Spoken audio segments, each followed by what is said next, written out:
Good morning to all of you. Dear students, yesterday, as I told you, components of environment, it is natural. इसमें air, atmosphere, water, hydrosphere, land जिसमें हम lithosphere, and living things, it is all included. All types of things are called biosphere. So, previous classes, in class 6, you read about it, atmosphere, hydrosphere, lithosphere and biosphere के बारे में, ठीक है। And as I told you yesterday that अगर कहीं पर problem है, if have any doubt, तो आप उसको पूछो या एक बार पुरानी बुक्स को जो है देख लो, ठीक है। सो अब हम आगे बढ़ते हैं। It is natural environment. अब नेचुरल इन्वायरमेंट क्या है? देखो, जो land, water, air, plants, animals, तो जितनी भी ये सारी चीज़ें हैं, ये किसके अंदर आती हैं? इट इज़ कम फ्रॉम, ये नेचुरल इन्वायरमेंट के अंदर आती है, ठीक है। You are familiar with the meaning of lithosphere, hydrosphere, atmosphere and biosphere.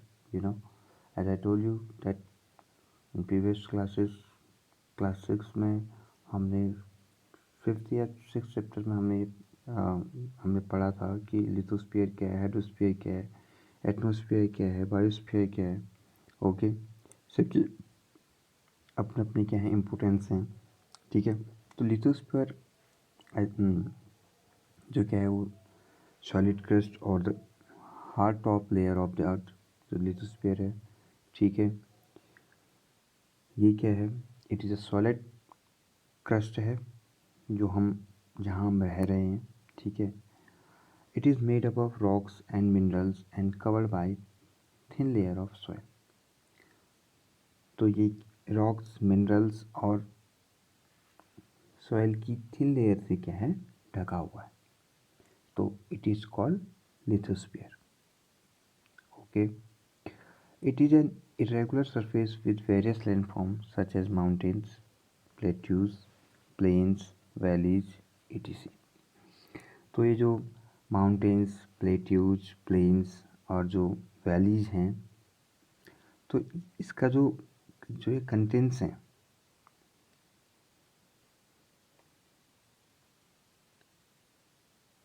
इनका जो सरफेस है वो इरेगुलर है।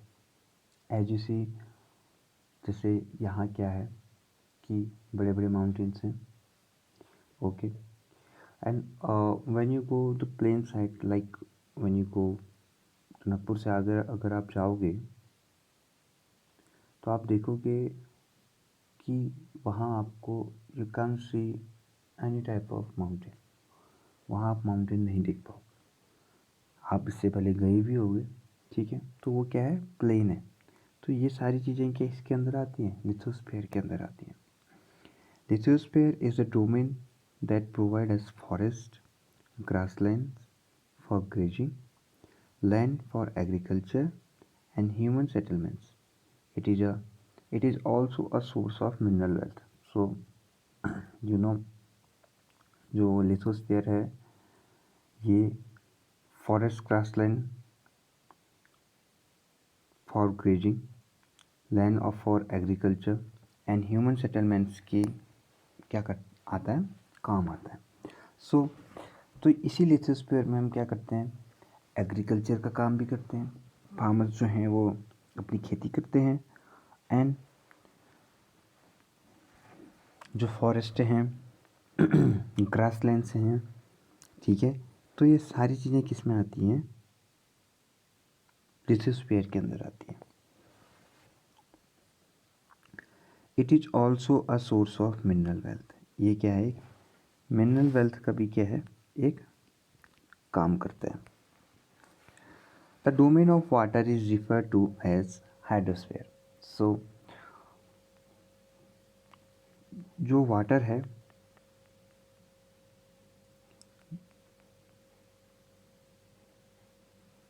के डोमेन को हम क्या कहते हैं, हाइड्रोस्फीयर कहते हैं।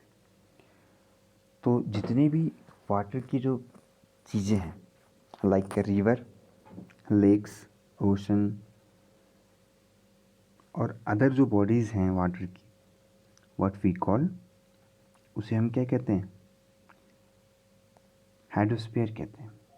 सो देखो, लिथोस्फीयर हो गया, हाइड्रोस्फीयर हो गया, यहाँ भी क्या है, एक अपने क्या है, लिविंग ऑर्गेनिज्म रहते हैं, ठीक है, एनिमल्स, ओके। और जो हाइड्रोस्फीयर है वहाँ भी क्या है, लिविंग ऑर्गेनिज्म में like fish, crocodile and other types of animals जो के हैं, जो लिविंग हैं, वो सारी चीज़ें क्या हैं, हाइड्रोस्फीयर में भी रहती हैं एंड लिथोस्फीयर में भी रहती हैं। The atmosphere is the thin layer of air that surround the earth. The gravitational force of the earth hold the atmosphere around it.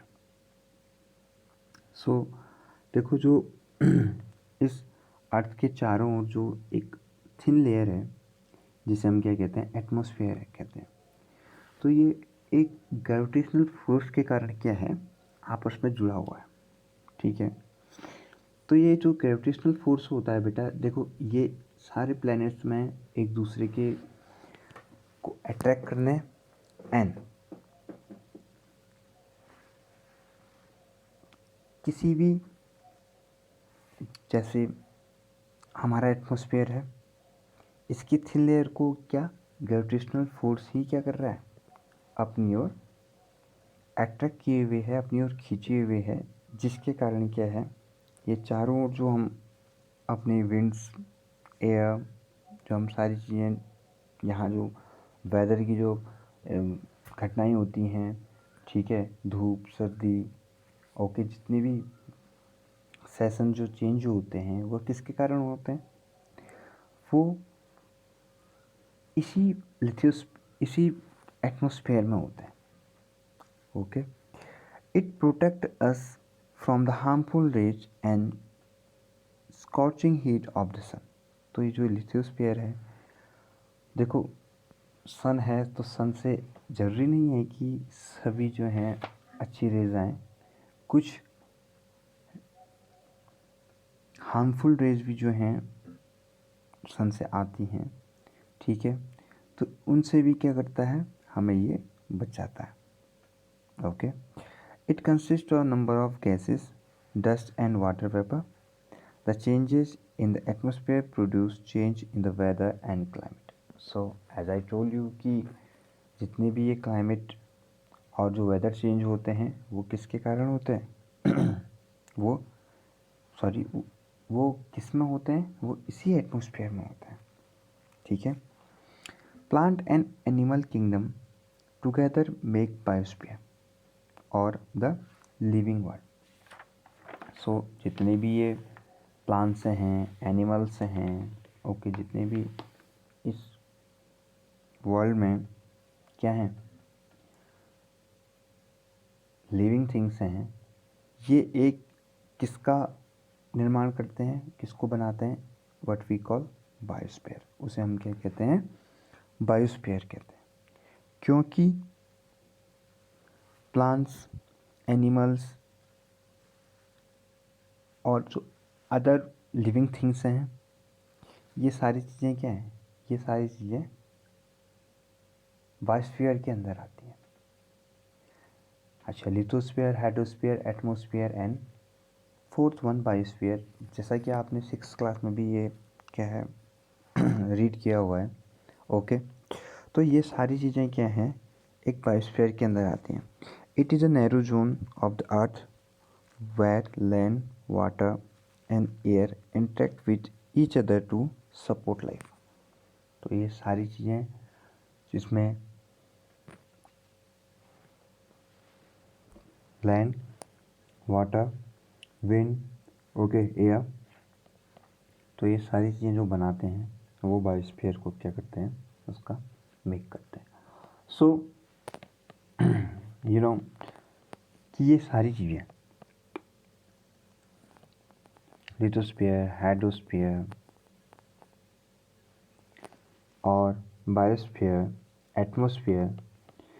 तो ये सारी चीज़ें क्या हैं, ये एक हमारा क्या है, इकोसिस्टम है। इट इज़ कॉल्ड इकोसिस्टम, ठीक है। जैसे लिथोस्फीयर है, तो लिथोस्फीयर में क्या थी, माउंटेन्स थे, प्लेट्यूज थे, ओके, प्लेन्स थे। जितनी भी सारी इवेंट्स लिथोस्फीयर में होते हैं हम इस अर्थ में करते हैं, तो वो क्या है, एक लिथोस्फीयर है। और वहीं पर अगर हम, जहाँ पर मैंने इससे पहले बताया कि जो हाइड्रोस्फीयर है वो क्या है, it is a part of river, lakes, oceans, okay. तो ये सारी चीज़ें क्या हैं, हाइड्रोस्फीयर। एंड एटमॉस्फेयर, जितनी भी वेदर, क्लाइमेट और चेंजेस, जितनी भी ये गैसेस हैं यहाँ एटमॉस्फेयर में, तो ये क्या है, एक एटमॉस्फेयर के कारण क्या है, कवर है। एंड थर्ड वन, इन सबको मिला के बनता है बायोस्फीयर। और इन सभी लिथोस्फीयर, बायोस्फीयर और हाइड्रोस्फीयर, एटमॉस्फेयर, इन सभी के कारण क्या बनता है, एक इकोसिस्टम। अब ये इकोसिस्टम क्या है, देखो, व्हाट इज इकोसिस्टम।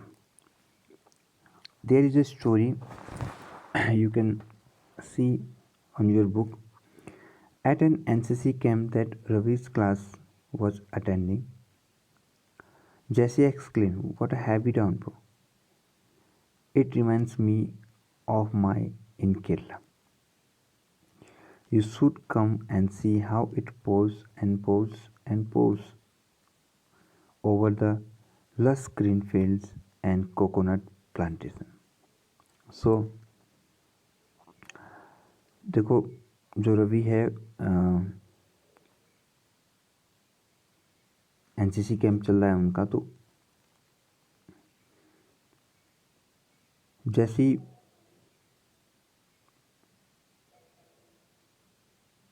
ने रवि से बोला कि कितनी जो बारिश हो रही है, व्हाट अ हैवी डाउनपोर, इससे मुझे अपना क्या आया, केरल याद आ गया। तो वो कहते हैं कि you will come to Kerala and you will see that वहाँ कितने हरे भरे जो खेत हैं, एंड अदर जो कोकोनट और ग्रीन फील्ड्स हैं। तो अगर आप आओगे तो वहाँ ये सब चीज़ें देखोगे। तो तभी जैसलमेर के रहने वाले हीरा ने कहा, Hira from Jaisalmer exclaimed, "We get no rains. We see only kikar and sand as far as the eyes can see. But you also find camels," said Ravi. अच्छा, तो जैसलमेर के रहने वाले ने हीरा ने कहा कि हमारे यहाँ तो रेन होते ही नहीं है, बिकॉज ऑफ वहाँ क्या है, सिर्फ रेत ही रेत है, सैंड ही सैंड है वहाँ, और कुछ आपको दिखाई नहीं देगा।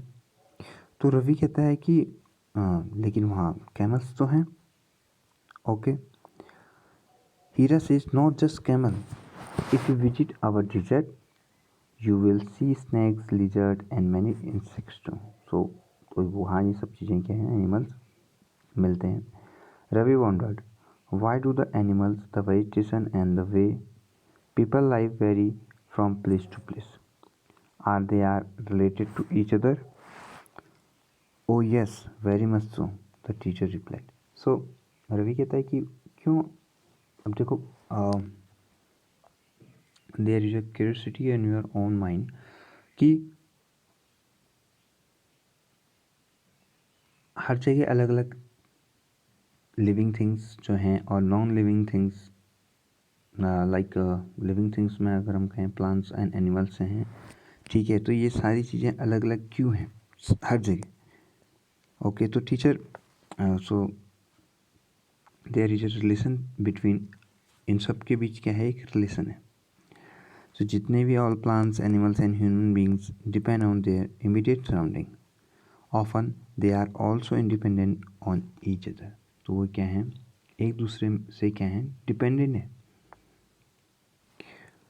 This relation between living organism as well as the relation between the organism and their surrounding from an ecosystem. तो जितने भी लिविंग थिंग्स हैं, लिविंग जो ऑर्गेनिज्म हैं, वो अपने आसपास के जो इकोसिस्टम है उसका क्या करते हैं, उसको बनाते हैं, एक इकोसिस्टम बनाते हैं.